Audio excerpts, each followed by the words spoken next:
आदरणीय चंद्रकांत भाई ठक्कर जी,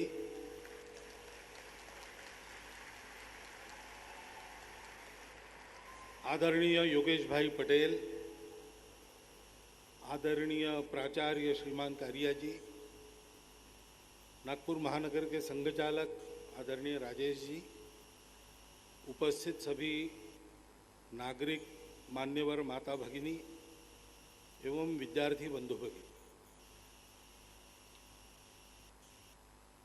हम सबको मिलकर इस कार्य को आगे ले जाना है, ऐसा यहाँ पर कहा गया है। इसमें सब कुछ आ जाता है।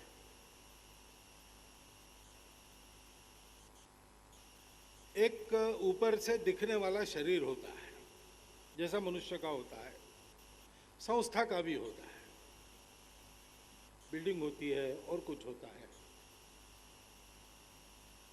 स्टाफ होता है, छात्रों की संख्या दिखती है, और समाज तो बाहर से देखता है कि बहुत बड़ी संस्था है,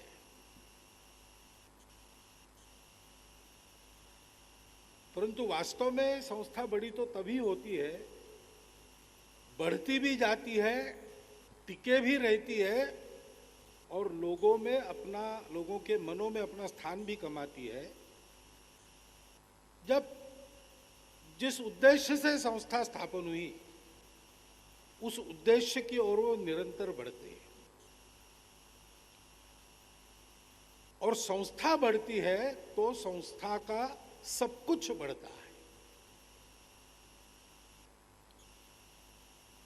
जैसे आदमी का शरीर अच्छा बनता है तो शरीर के सभी अंग अच्छे बनते हैं, तभी आदमी के शरीर का विकास कहा जाता है।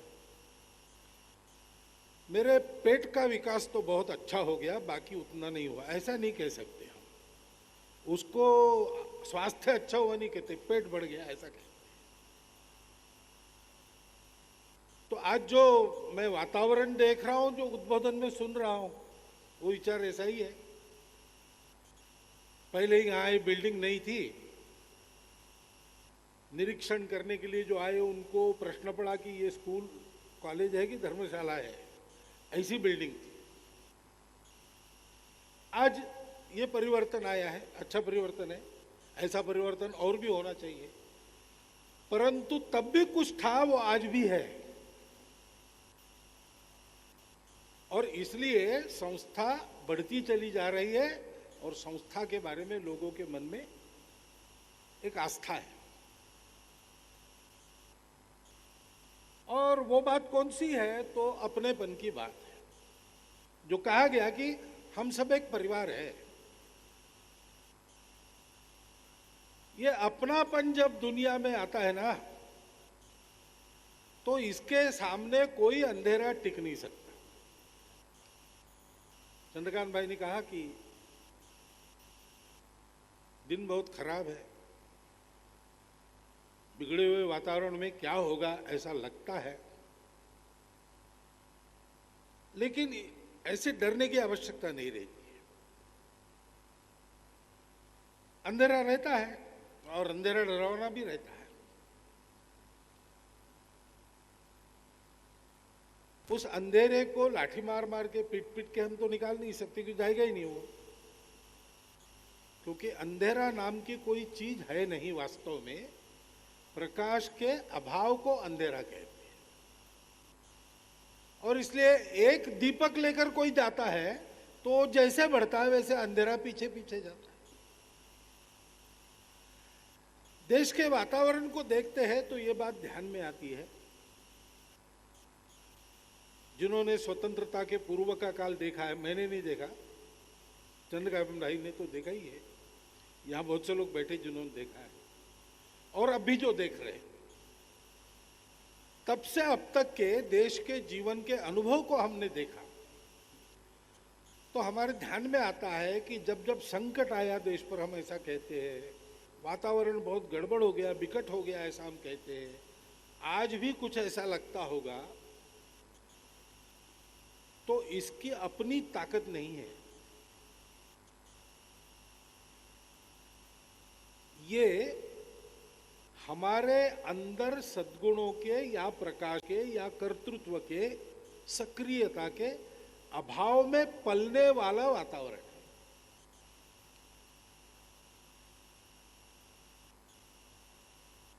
हमारे अंदर जो प्रकाश है वो क्या है? वो अपनापन है। भारतवर्ष क्या है?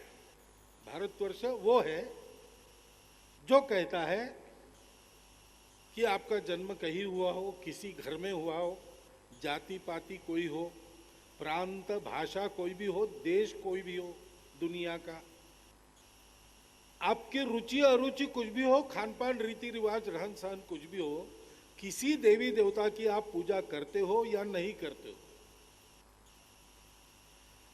ये सब जो आपका है आपको मुबारक है, मुझे स्वीकार है, मैं उसका आदर करता हूं, सम्मान करता हूं। मेरा जो मेरे पास है उसका भी मैं, उस पर मैं प्रेम करता हूं, आप भी उसको स्वीकार कीजिए, सम्मान कीजिए, उसका आदर कीजिए। लेकिन ये सब अलग अलग होने के बाद भी हमको ये समझना है कि ये सब एक से निकला है और इसलिए हम और आप एक कुटुंब के सदस्य है। हमारा संबंध स्वार्थ का नहीं है, हमारा संबंध रिश्ते नाते का है। वसुधैव कुटुंबकम। दुनिया में कोई दूसरा नहीं है जिसने इसको कहा। हमने कहा क्योंकि हमने इसको जाना। हमने कोई थियरी नहीं लगाई, हमने बुद्धि के और सारे शक्ति को दांव पर लगाकर कोई तर्क नहीं रचा, हमने कोई थियरी नहीं दी इसका प्रयोग करके देखो आपके सब दुख दूर हो जाएंगे, ऐसा हमने कभी नहीं किया। हमने पहले जाना, जो जाना वो हमने माना और हमने दुनिया को बताया। इसलिए बताया कि दुनिया कोई पराई थोड़ी है, क्योंकि हम लोगों ने जो जाना वो एक सत्य था कि सारी दुनिया एक से निकली है। हम आजकल दुनिया की प्रचलित भाषा में वर्णन करते अपना, तब कहते यूनिटी इन डाइवर्सिटी, विविधता में एकता। भाव तो बहुत अच्छा है, लेकिन शब्दों में थोड़ा सुधार होना चाहिए, ऐसा मुझे लगता है। शब्दों में ये सुधार होना चाहिए। ये विविधता में एकता नहीं, अलग अलग विविध प्रकार है, उसमें हमको एकता ढूंढनी है, ऐसी बात नहीं है। ये एकता की ही विविधता है।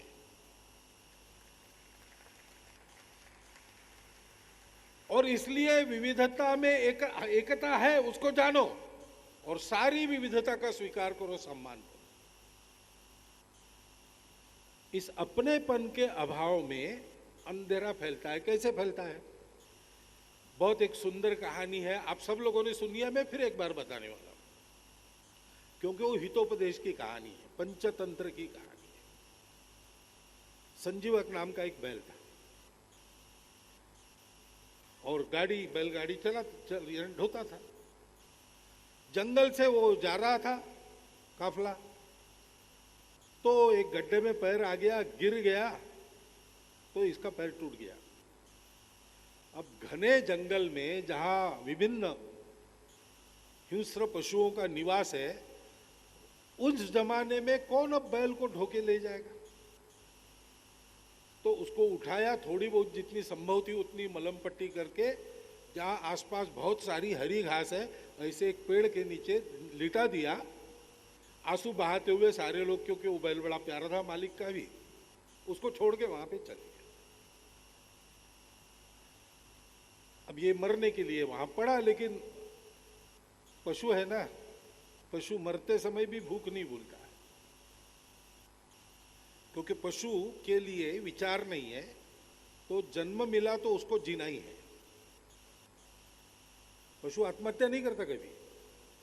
अपवाद स्वरूप वो उदाहरण मिलता है, आसाम में जतिंगा नाम का स्थान है, वहां पशुओं के झुंड आके आग में कूद जाते हैं और मर जाते हैं, लेकिन पशु कभी आत्महत्या करते नहीं, क्योंकि उनको विचार ही नहीं है। ये भाव भावना है तो मनुष्य के लिए है।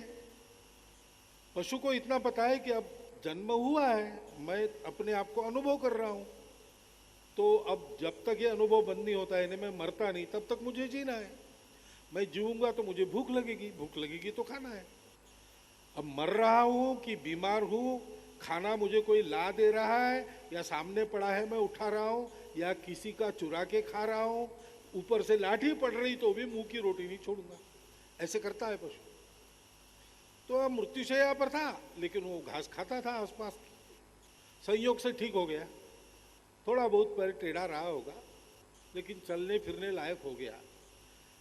महीना 1.5 महीना उसके आसपास में कोई शेर जंगली जानवर आया नहीं उसको खाने के लिए, संयोग, बड़ा विशाल जंगल,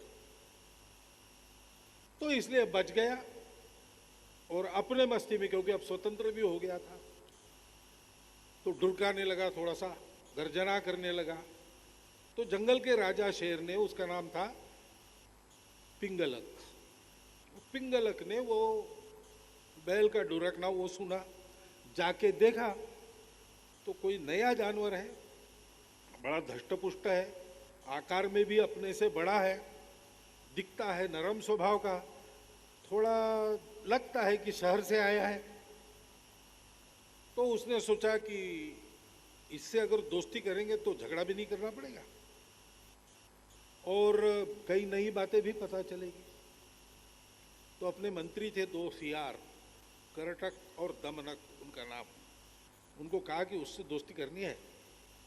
तो गए, उन्होंने बात चलाई, थे तो बड़े चतुर, सियार चतुर होते हैं ऐसा कहते, और उसको लाया राजा के सामने, परिचय हुआ, फिर बातें होने लगी, फिर रोज अपना बैठ के बातें होने लगी। और बैल के पास बताने लायक बहुत था, जो जंगल में देखने को नहीं मिलता, शहर में मिलता है।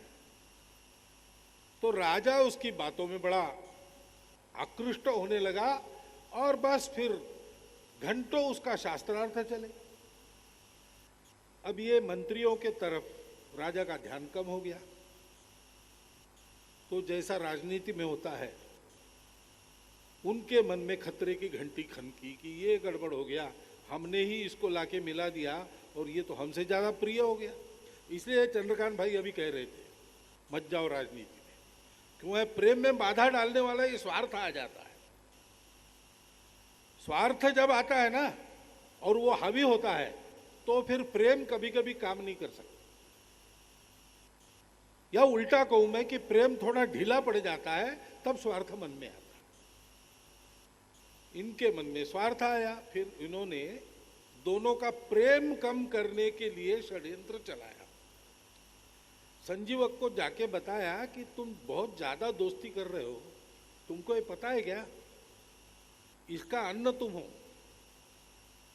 तुम खा पी के मोटे हो रहे हो, ये पर्याप्त तो मोटा तुमको होने देगा और बाद में तुमको मारेगा, इसके ज्यादा पास मत जाओ। और बहुत प्रेम से उसको देखते हुए बंद करो, आंखें लाल करके उसको देखते जाओ, पास जाने के पहले थोड़ा ढुलका के सींग का रुख उधर करो, फिर सेफ डिस्टेंस पर जाके बैठो। अब बार बार बताने से वो बेचारा भोला, यद्यपि शहर का रहने वाला था, शहर की चतुराई उसको पता नहीं थी, तो बातों में आ गया और वो ये सारी दक्षताएं लेने लगा। फिर ये गए संजीवक के पास, पिंगलक के पास, उसको बताया कि देखो वो महाराज आप गलत आदमी से, वो आपके इस जगह पर नजर रख रहा है, आपके पास एक दिन आके आपको गिरा देगा, आपको हटा देगा, मार देगा। राजा स्वयं बैठ गया, हम पहचानते हैं, हमने बहुत देखा है। तो पिंगलक ने कहा नहीं भाई, अच्छा सज्जन आदमी है, बहुत अच्छी अच्छी बातें कहता, नहीं देखिए, अब वो आपसे अंतर रखने लगा है और जब आता है लाल आंखें करके देखता है और पहले थोड़ा डुरकाता है और सिंह का रूप आपके यहाँ करता है, लेकिन आपको डरने की आवश्यकता नहीं, आप उसको धाक में रखो तो फिर वो आगे नहीं बढ़ेगा, क्योंकि आप तो उसको मार सकते हो। तो वो ऐसा करेगा तो आप भी गर्जना करो, जैसे को तैसा करो झगड़ा। फालतू ही उसके मन में ऐसा भर दिया कि तुम्हारे स्वार्थ को धक्का लग रहा है, ऐसी कोई बात नहीं थी, और झगड़ा करने को उकसाया। अब ये उकसाने का काम राजनीति करती चली आई है अपने देश में, अंग्रेजों के जमाने से उसी पर चलता है। बस वो संजीवक आया, उसने लाल आंखें करके देखा, सिंह ने गर्जना की, उसने सिंह का रुख किया, तो सिंह को एकदम हो गया कि हाँ। फिर उसने कहा कि क्या है फिर, ये तो मेरा अन्न है, मैं इसको मार डालूंगा। उसने हमला करके उसको मार डाला, मंत्रियों की बन गई, दोस्ती खराब हो गई। खराब होने का कारण क्या है? सामान्य लोक बुद्धि से हम चर्चा करें तो कहेंगे सीआर बदमाश थे। अरे भाई, सीआर तो बदमाश ही होते हैं, लेकिन इनकी दोनों की अकल कहाँ गई थी? बार बार दोस्ती में खलल डाल के स्वार्थी लोग अपना काम साधते, इसका अनुभव लेने के बाद भी इनको झगड़ा करने की जरूरत क्या थी? ये जो प्रेम है, ये सारा अंधेरा दूर करता है, इसको कभी फीका नहीं पड़ने देना। और इसलिए ये अपनी शिक्षा संस्था है, तो शिक्षा के बारे में कबीर जी का दोहा सब सर्व प्रसिद्ध है। पोथी पड़ी पड़ी जगम हुआ, पंडित भयानक होए, ढाई आखर प्रेम का पढ़े सो पंडित होए। प्रेम है वो धैर्य सिखाता, दूरी है वो शंकाएं उत्पन्न करती। हमारे एक कार्यकर्ता एक वर्ग में गए, संघ में अनुशासन है, आप जानते हैं, तो वर्ग का ये तय हुआ था कि लोग शाम को आएंगे, सारा कार्यक्रम चलेगा, रात को वहीं सोएंगे, सुबह का भी कार्यक्रम होगा, फिर अपने घर जाएंगे नाश्ता करके। और सबको अनिवार्य है वहां रहना, किसी को छुट्टी नहीं, घर नहीं जाना रात को ऑफिस। ऐसा उस नगर के अधिकारियों ने तय किया। स्वयं भी पालन करना ही है, जो दूसरे को बताते हैं।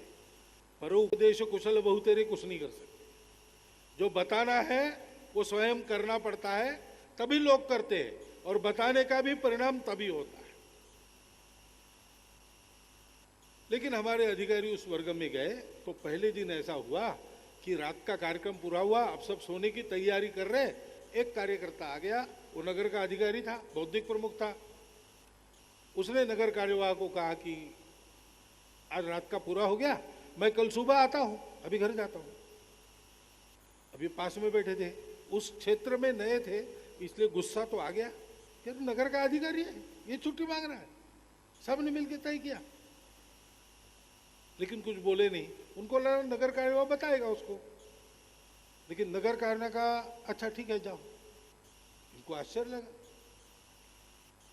फिर सुबह फिर से आए, वो कार्यक्रम हुआ, सब घर गए, शाम को फिर से सब आए, रात का कार्यक्रम होने के बाद फिर से वो आया नगर कार्य, तो मैं जाता हूं।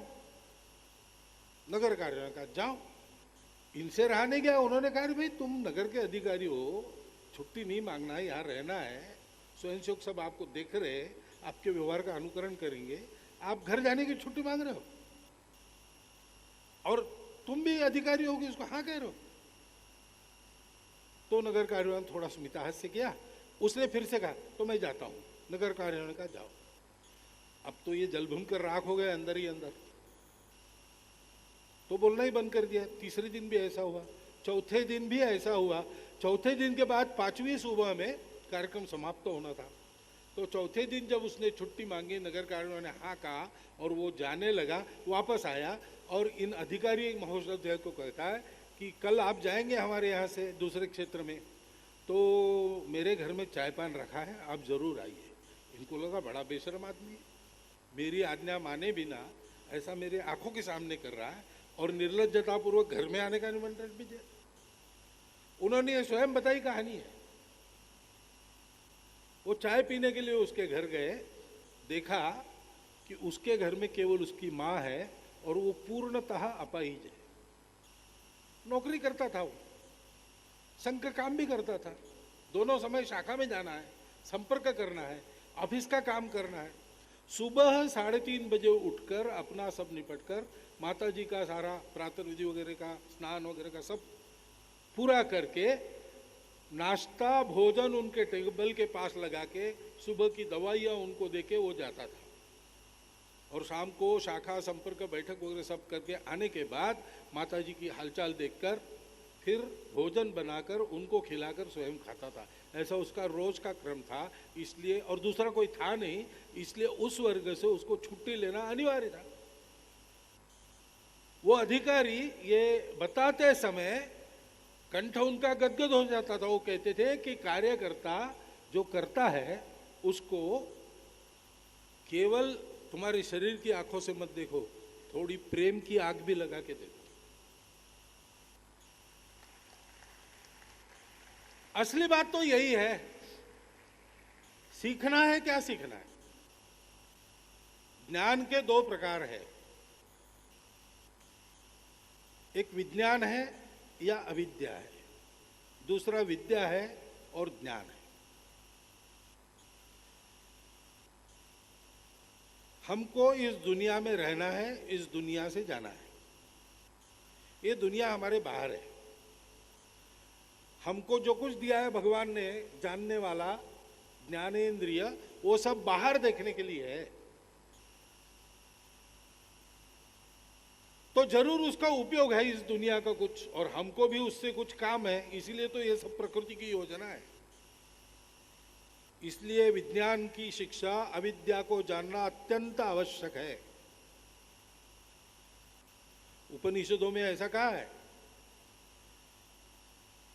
कि जो केवल अविद्या, केवल विज्ञान के पीछे लगते हैं, वो घोर अंधकार में सड़ते हैं। लेकिन आगे कहा है कि अविद्या और विज्ञान को छोड़कर जो केवल ज्ञान या विद्या की उपासना करते हैं, वो उससे भी ज्यादा घोर अंधकार में सड़ते हैं। अविद्या को प्राप्त करके इस दुनिया में सही सलामत बिना दाग लगे निकलने का गुर कमाओ, और अपने अंदर की दुनिया को देखो। विद्या उसको कहते हैं, ज्ञान उसको कहते हैं जो इस सारे दिखने वाले के पीछे जो है उसका ज्ञान कराता है। उसको जानकर मृत्यु को पार कर जाओ। अविद्यया मृत्युम तीर्त्वा विद्ययामृतमस्तु। ये है, इसलिए अपने यहां शिक्षा का उद्देश्य क्या है? बाकी दुनिया कहती है कि शिक्षा का उद्देश्य है सुख। बात तो सही है, आखिर मनुष्य जो कुछ करता है सुख के लिए करता है। लेकिन सुख बाहर नहीं होता, सुख अंदर होता है। बाहर भी सुख इसलिए मिलता है कि हम अंदर से उसकी अनुभूति करते हैं। रसगुल्ला खाओ, कितने खाओगे भाई? 50-60। कोई होड़ लगा के खाएंगे तो मैंने एक पहलवान देखे हैं, उन्होंने 102 रसगुल्ले खाए। लेकिन उसको भी बाद में उतना ही खिलाया तो वो खाएगा नहीं। 5-6 का और खाने के बाद 10वां रसगुल्ला ज्यादा का गया अंदर तो उल्टी हो जाएगी। अब रसगुल्ला तो वही है, रसगुल्ले में बदल नहीं है, बदल अपनी भावना में है। इकोनॉमिक्स में इसको कहते हैं लॉ ऑफ मार्जिनल यूटिलिटी। जितना मिलता है उतनी डिमांड कम हो जाती है, क्योंकि मन भर जाता है, सुख फीका पड़ता है। मन भरता है तो सुख फीका पड़ता है। पुराने फिल्मी गानों के पीछे पुरानी पीढ़ी के लोग पागल हुआ करते थे, शायद आज भी होंगे, लेकिन वो गाने अब नहीं है, अब दूसरी है रुचि। ये रुचि भी बदलती जाती है। और सुख रसगुल्ले का, रसगुल्ला खाया? हाँ खाया। अब जीवन भर नहीं खाया तो भी चलेगा? नहीं। आज खाया, बहुत अच्छा लगा, बहुत आनंद हुआ, अब नहीं, अभी खा के आया, लेकिन कल फिर चाहिए। तो सुख तृप्ति नहीं लाता। उल्टा अपने यहाँ कहते कि ऐसे बाहर के सुख का उपभोग आग को जैसे घी डालने से आग बढ़ती वैसा अधिक बढ़ाता है। न जातु कामान न भया, ये उपभोगे न शाम्यति, न जातु काम कामानाम उपभोगे न शाम्यति, हविष्या कृष्ण वर्तमेव भूय एवाभिवर्धते। अग्नि में घी डालने के बाद वो जैसे बढ़ता है, वैसे बाह्य सुखों का उपभोग उसकी प्यास को बढ़ाता है। और प्यास कभी बुझती नहीं। उपभोग लेने के अपने साधन वो पुराने पड़ जाते, फीके हो जाते, असमर्थ हो जाते, तो भी प्यास बनी रहती है। इसलिए उस पर संयम कैसे करना वो भी सीखना पड़ता है, और वो सारी बातें अंदर की है। और इसलिए अपने यहां ये कहा गया है कि ज्ञान विज्ञान दोनों चाहिए, और आस्तिक्य चाहिए, यानी सकारात्मकता चाहिए। सकारात्मकता प्रेम के कारण आती है, अपनेपन के कारण आती है।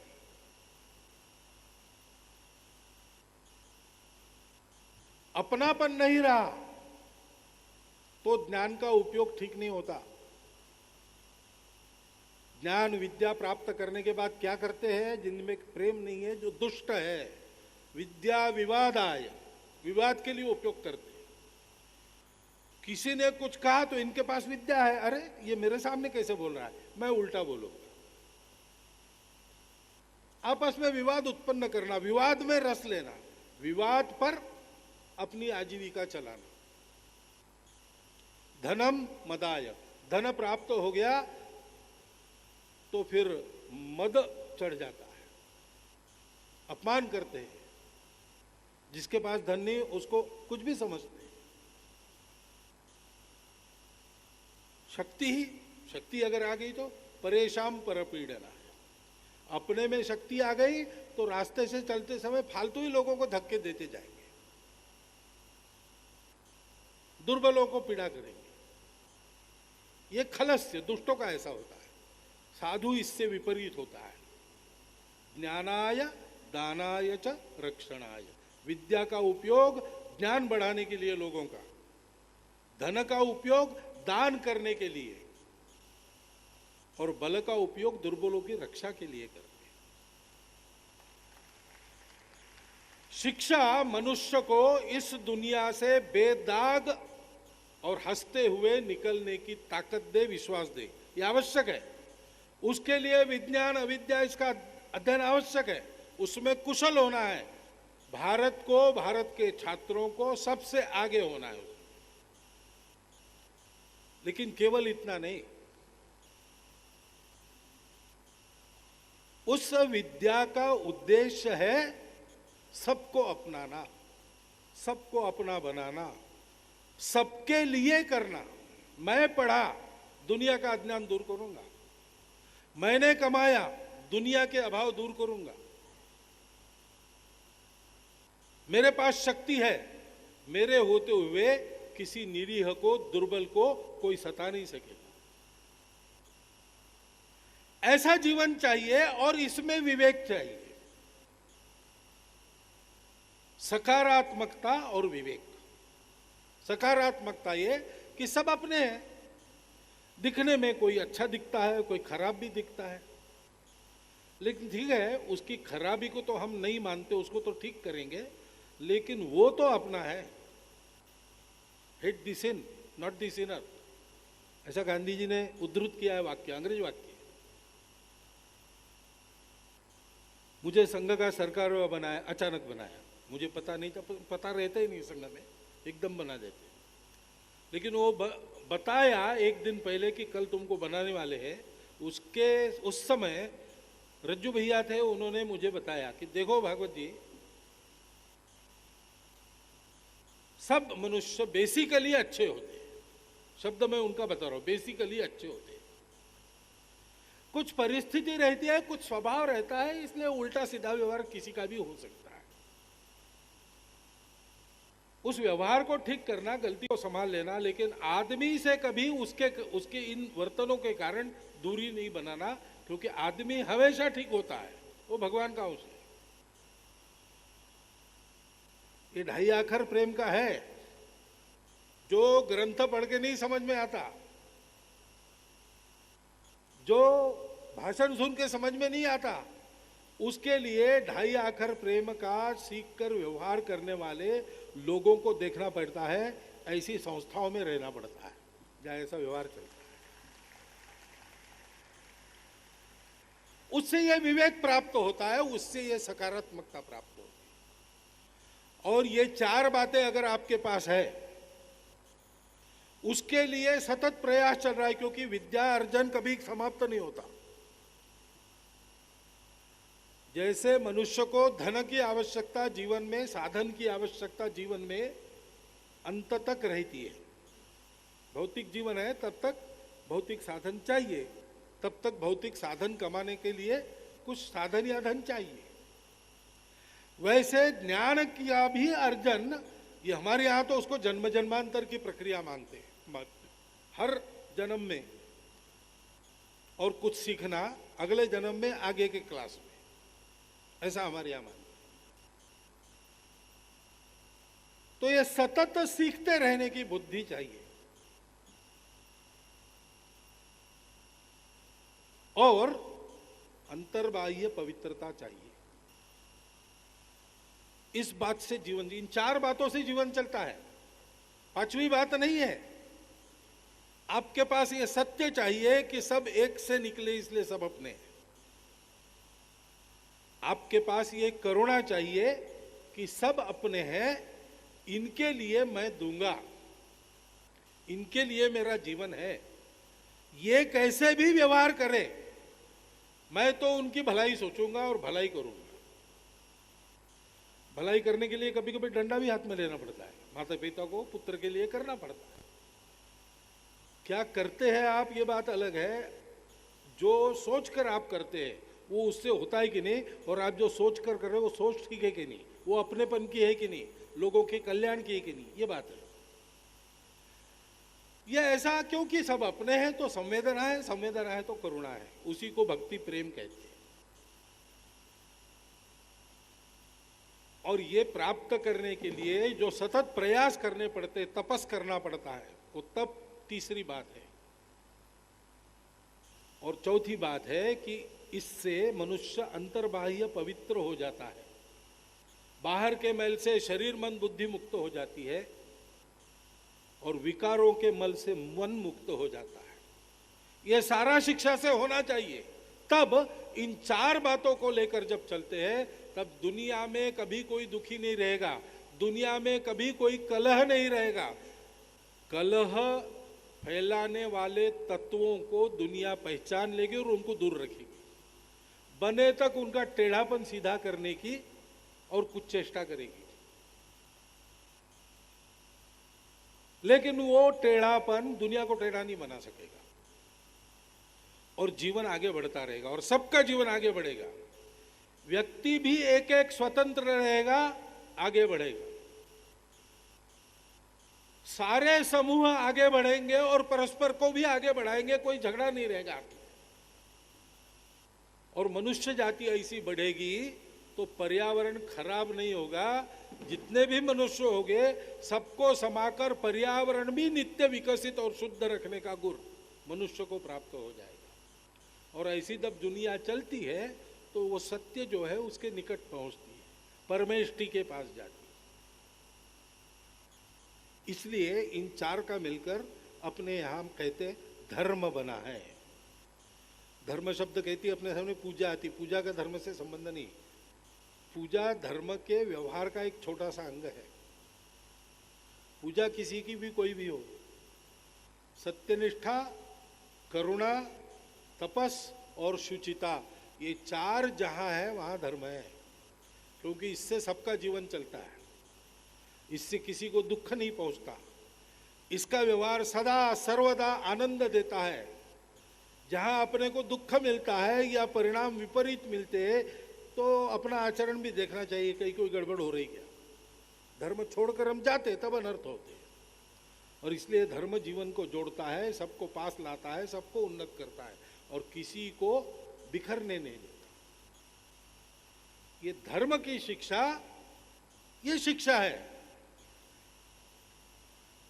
और आज की भाषा में, आज की परिस्थिति में, आज के साधनों से मैं ऐसा मानता हूं, जो वर्णन मैंने सुना है उससे, कि ऐसे धर्मशील व्यक्तियों को गढ़ने का काम इस संस्था में, इस कॉलेज को तो 50 साल हो गए, लेकिन संस्था तो पुरानी है, 115 साल से चल रहा होगा।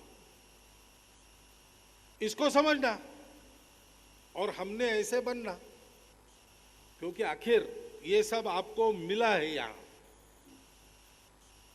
और आप सुनते भी होंगे और आप सोचते भी होंगे, लेकिन केवल सुनने सोचने से या पास में होने से काम नहीं बनता। काम बनता है करने वाले का। तीन दोस्त गए जंगल में घूमने और रास्ता भूल गए। बहुत भटके रास्ता नहीं मिला, थक गए। 12-1 बजे के समय उनको 4 झोपड़ी दिखी जंगल में। तो वहां गए, भाई भूख लगी है, बहुत कुछ खाने को दो।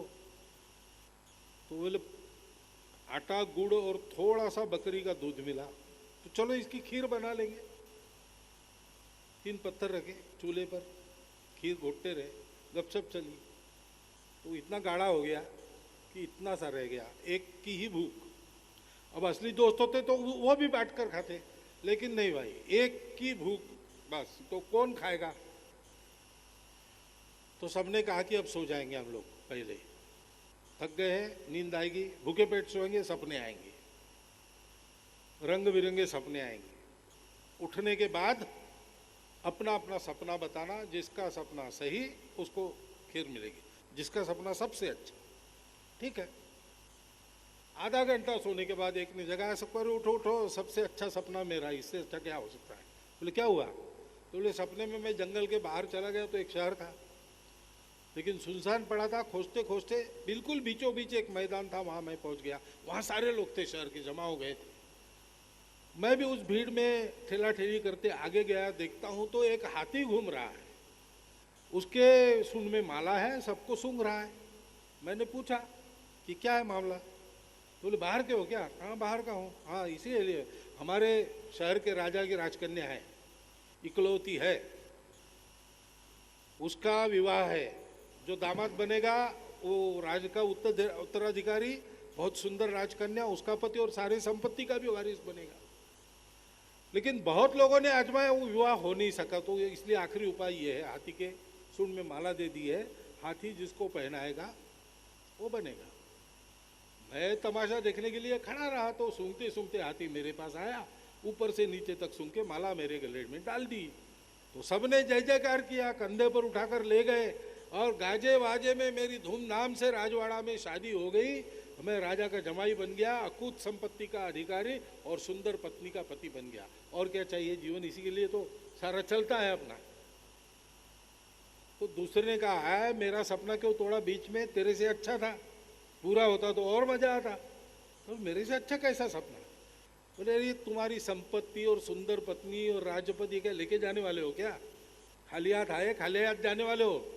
मैं घूम रहा था, मेरे सामने तो नारायण प्रकट हो गए। वत्स तुम्हारा पुण्य पक गया, इस जन्म के बाद तुमको मोक्ष है, चिंता मत करो। ये साक्षात उन्होंने बताया। मैं नमस्कार करके उनके स्तुति में 4 शब्द कहने जाता, तब तक उस तुमने जगा दिया। अब इससे क्या अच्छा है। फिर दोनों ने देखा तीसरे की तरफ, तुम्हारा क्या है भैया। उन्होंने कहा नहीं थे, आप दोनों तय करो, हमारा तो इतना अच्छा है नहीं। बोले नहीं फिर भी बताओ। तो बोले नहीं अच्छा सपना नहीं था। तो ये और न्यायी बन गए, क्योंकि अब ये खीर में हिस्सा नहीं मांगेगा। इसलिए बने बताने के भी अगर तो बताया उसने कि देखो मेरे सामने तो राजकन्या नहीं, विष्णु जी नहीं, मेरे सामने आया भूत, गुस्से में था। मैंने पूछा क्या हुआ। तो बोले तेरे दोस्त है ना, मेरे पेड़ की तरफ पैर करके सोए, उनको मैं खाने वाला हूं, तुमको इसलिए जगाया, तुमको नहीं खाने वाला हूं। तो मैंने उसको बहुत कहा कि भाई काय को, नहीं नहीं सजा तो मिलेगी।